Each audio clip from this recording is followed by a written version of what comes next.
This woman apparently being taken against her will by China's newly deployed quarantine squads. A man also pulled from the apartment, forcibly taken down the stairs. As most of the nearly 300 confirmed cases are at hospitals like this one here in Wuhan, ground zero for this mysterious virus. There is growing concern at this hour over a possible outbreak of a mystery virus. The first containment zone here in America. Restrictions on a community just outside New York City. The first death from coronavirus here in the United States. It wasn't a question of if, but when.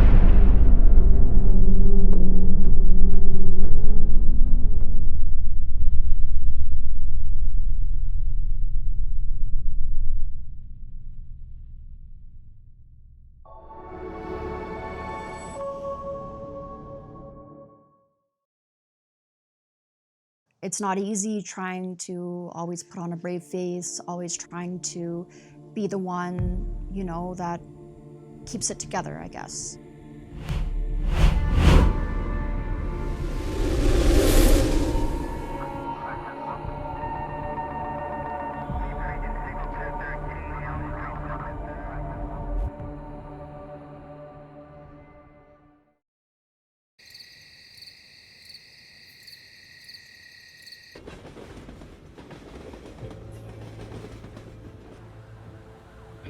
My name is Kelsey. I'm a registered nurse. I work at a mental health organization for children and adolescents. My full name is Julie Xu. I am a registered nurse working frontline of the COVID pandemic. There's always this innate chaos that's going on, and it's like, the best way I can describe it is that you feel almost helpless sometimes, and you feel like you're trying to just maintain your focus in that moment while there's just so many different pieces going on around you. Earlier in my nursing career, I cared for patients with end-stage alcohol cirrhosis, liver complications, brain complications, overall body decline. There's anxieties of other staff who are also trying to figure out what does this mean? You have to make decisions, and sometimes, the scariest part is making the wrong decision. And that's a reality, sometimes you'll make the wrong choice. The experience stayed with me because he himself was a very sweet man. Unfortunately, during COVID, no one was allowed to visit him.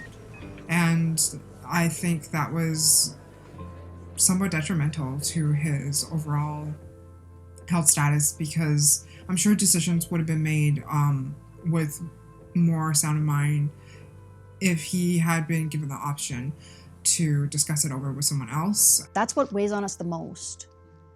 And an example of that is putting a client into isolation. We know that that's what's best for their physical health. But then on the flip side, we know that that's probably isn't what's best for their mental health.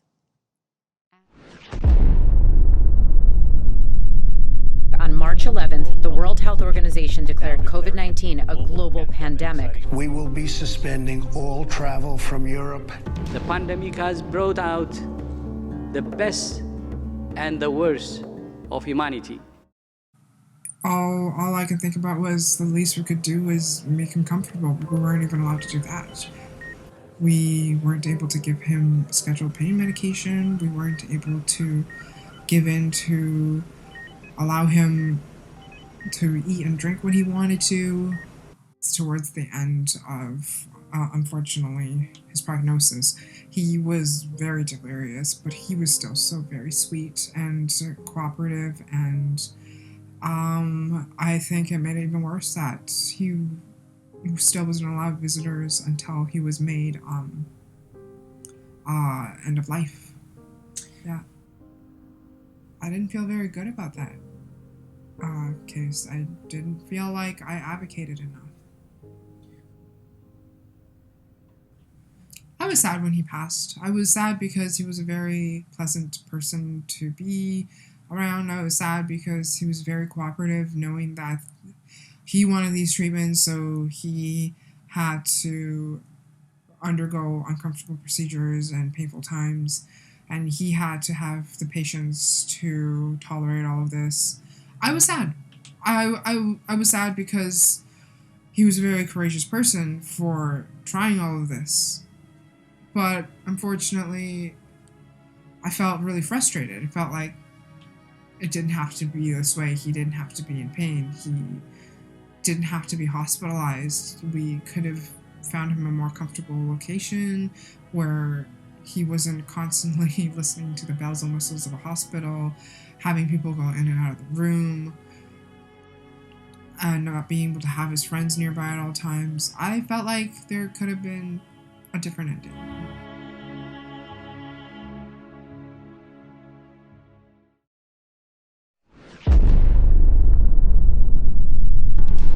I am in isolation, as are my children, and my wife is in quarantine. Postpone or cancel all non-essential travel outside of Canada. I am officially declaring a national emergency. Every order of government is working to stop the spread of the virus.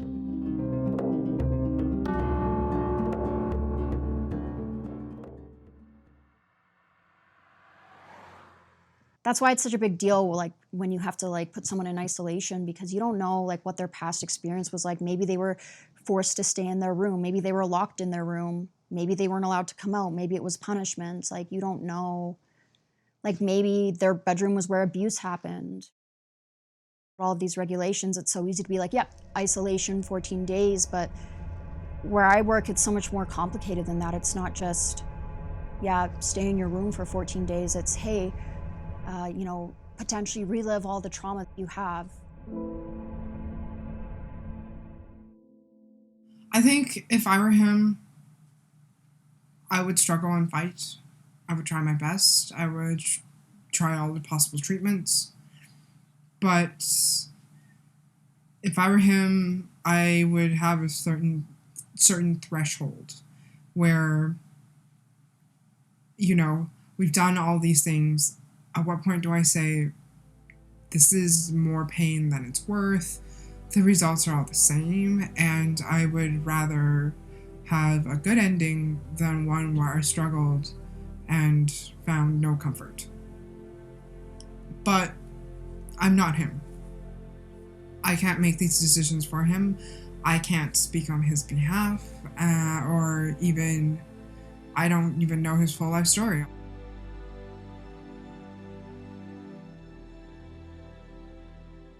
So my moral dilemma was, I have to continue treating him, and I have to continue providing medication and treatments that may be more than uncomfortable. They may be restrictive. They may feel worse than the actual process of dying.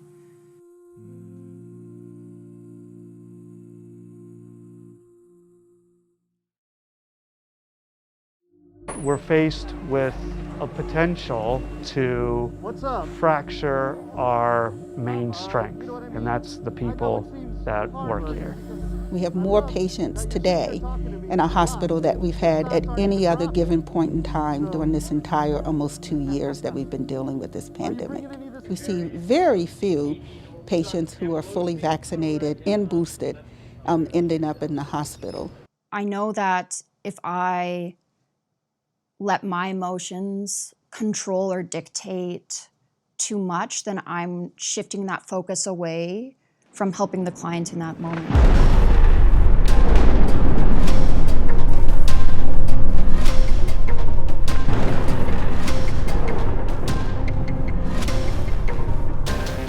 I've just had to learn to compartmentalize what I'm seeing and being able to acknowledge my feelings in that moment, but also being able to say okay, I'm anxious about this situation right now, or hey, I'm upset about this situation right now, but I'm gonna put it in the folder, where it says, here's my emotions of today, and then I'm gonna open up my other folder in my brain that's okay, but we've gotta move on, we've gotta get stuff done, and I have to be there for my clients.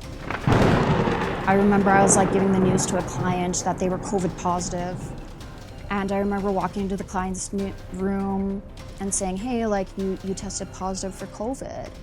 And there was kind of this audible silence, after. And of course, sometimes silence can be uncomfortable. And I just remember the first words that came out of that client's mouth were, "Am I gonna die?" One of the hardest parts about COVID is you can't really say to them no. Like, you can't.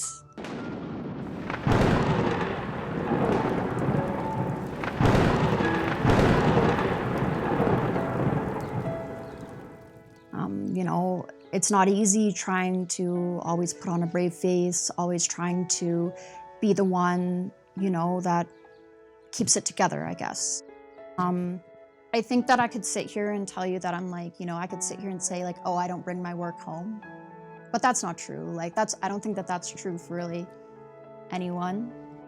Now with COVID happening, it's kind of, you know, it's both terrifying and rewarding at the same time.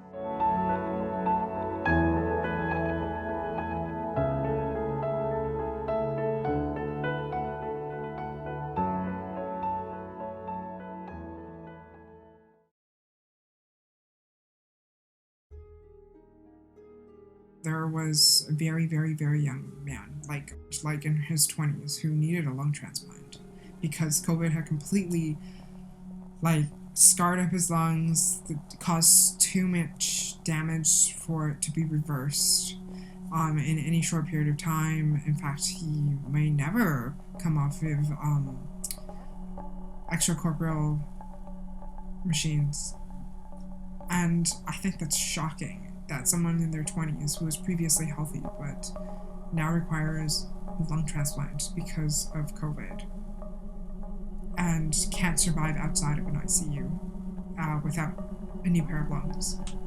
That was definitely one of the worst moments the worst realizations I've had about the disease and the virus, because I didn't think it would attack someone so young, so much, so severely.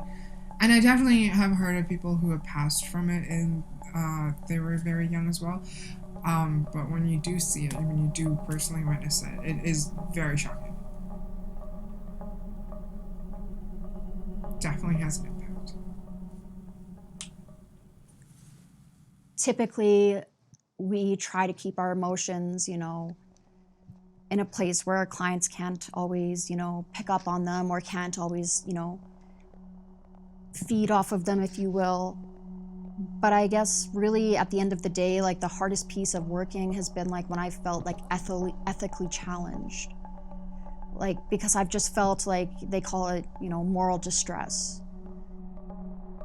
Really, my values are kind of focusing on like really small changes can mean like so much, and that's something that's really kept me grounded throughout this. I mean, there's definitely been a lot of hard times. Me giving up one Christmas is nothing in the grand scheme of like being able to be there for people who are easily going through like the most fearful time of their life.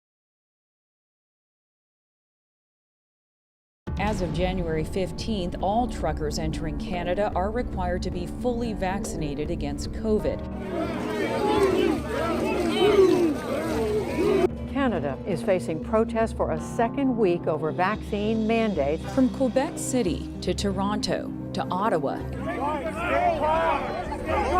Please come and work with me for a day. Like, I don't need you to do the things. I choose to stay. I know there are people who need me. I know that the system needs more staffing. And for every person that walks out, there are patients out there that need us. And for every patient that comes in because of carelessness, please know that you are endangering other people's lives as well as your own. And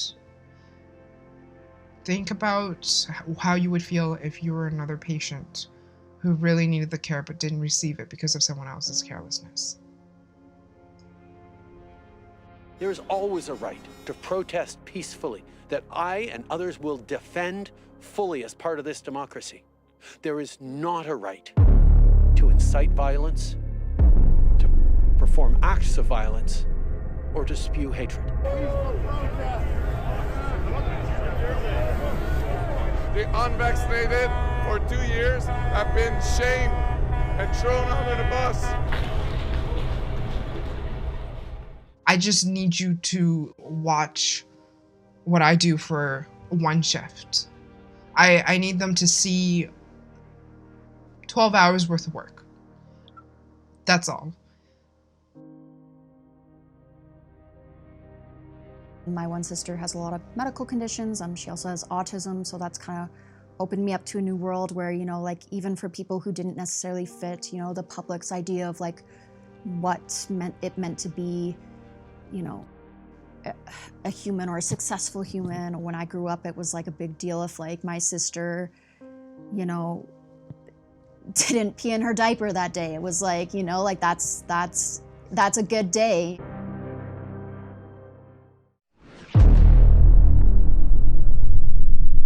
We're all here for you, but we need you all to be here for us. We're tired.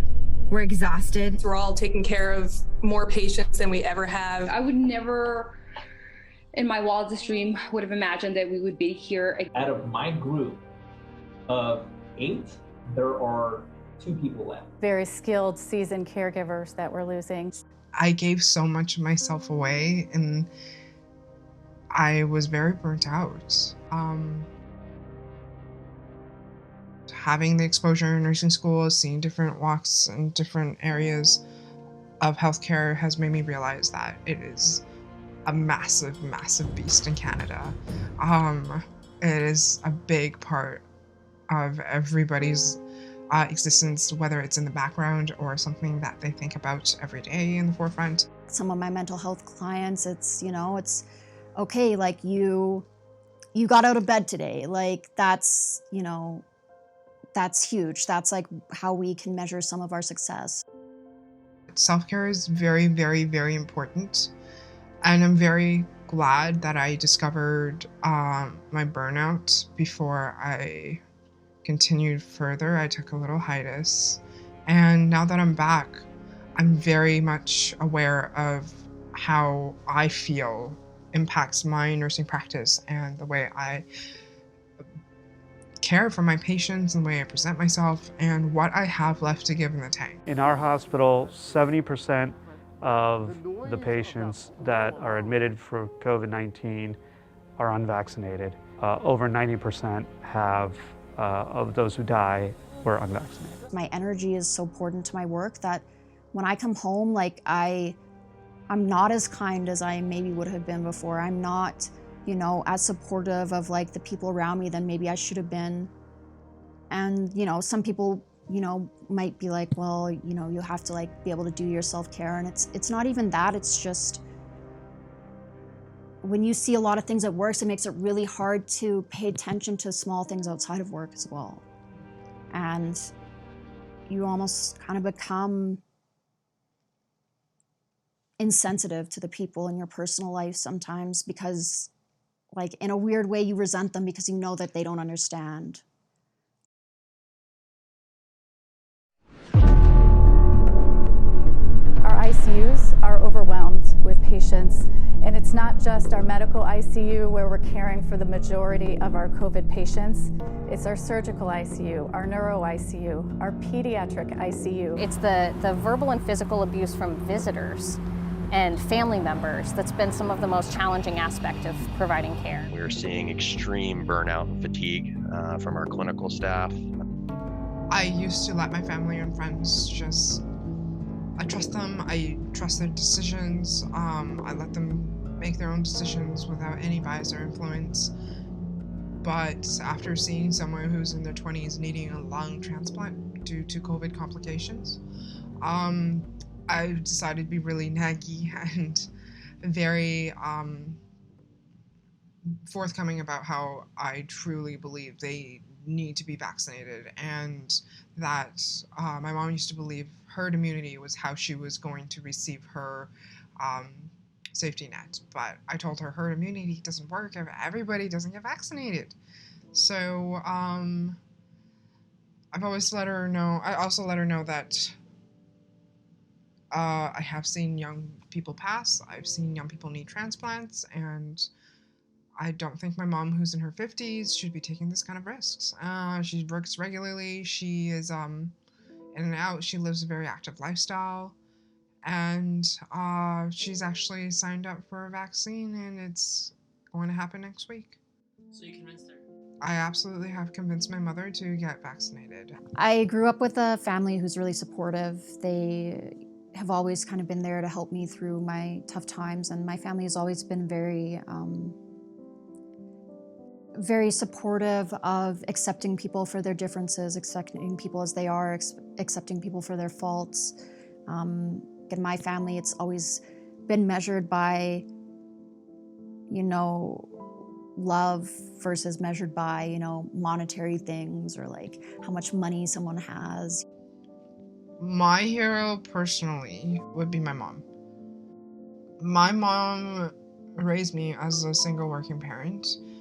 She came to this country as an immigrant when she was 31 and did not speak a lick of English.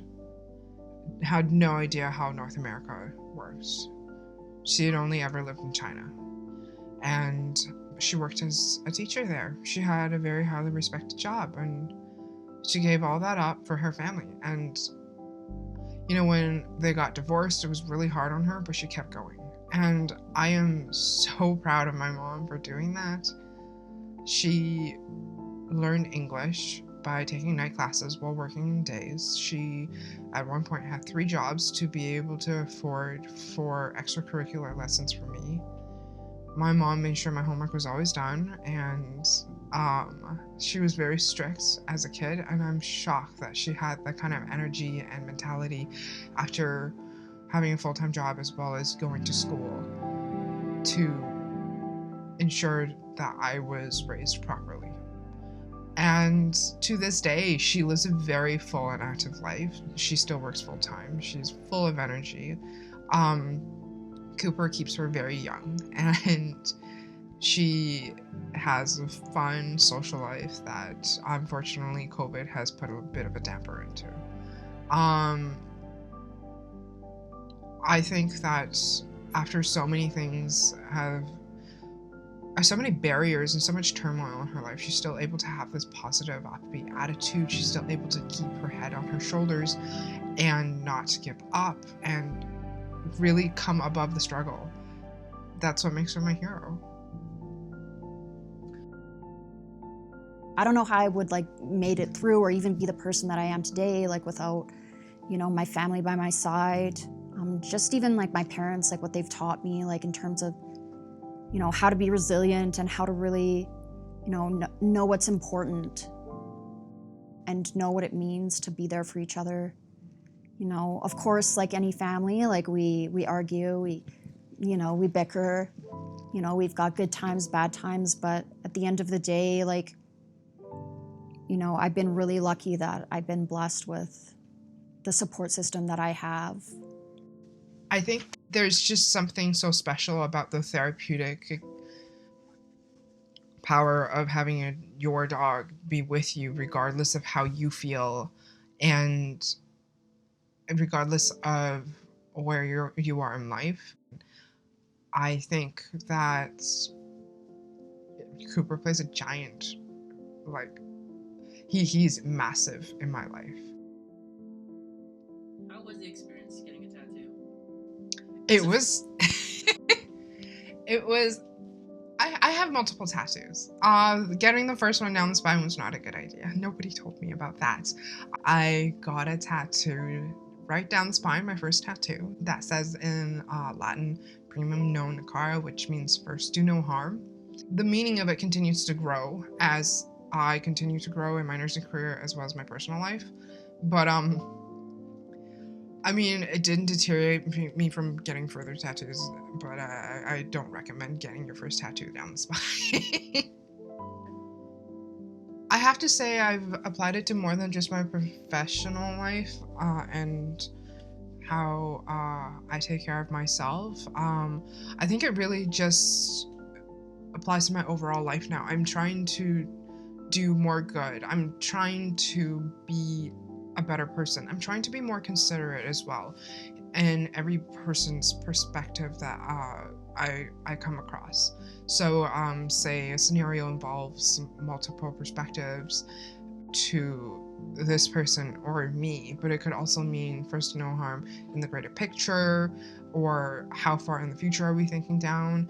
There's a lot of things that I am now way more sensitive to, whereas when I was younger and I first got the tattoo, I was less inclined to think from another perspective. And I hope that the meaning will continue to grow with me, because I didn't think it would be this deep when I first got it.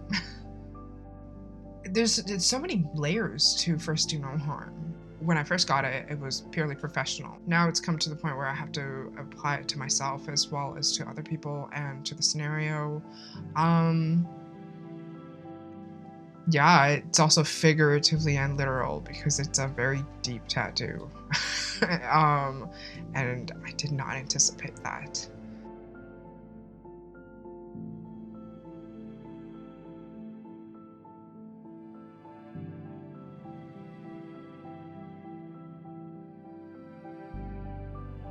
I would say it's emotionally shocking because as a young person myself, we always have this feeling of invincibility, that we're young and, YOLO. If I go out because I'm vaccinated, then I'm going to go out because I want to, and because I'm young, I'm going to recover. Well, I don't really think that way anymore after seeing that particular patient. I think it's taught me fear, and it's taught me a bit more appreciation for the life I have right now. I have grown more in my appreciation for the lifestyle I have right now and my body and my health, as well as my family's body and their health and their lifestyle, which is something I would not have gained without that experience, because I wouldn't have personally witnessed the impact that, and the very, very strong impact it had. And that's something that I carry with me every day, and that's something that I remind my family about and my friends, if I see any of them being reckless or throwing precautions into the wind, because they haven't seen it personally. They haven't been there to witness how bad it can be. They've heard about it, but it's not really the same as eyewitnessing how much care goes into a 20-year-old who's got lung failure. It's a part of my job. As someone who has a background in health sciences, I believe it's a part of my duties to keep my family and my friends safe.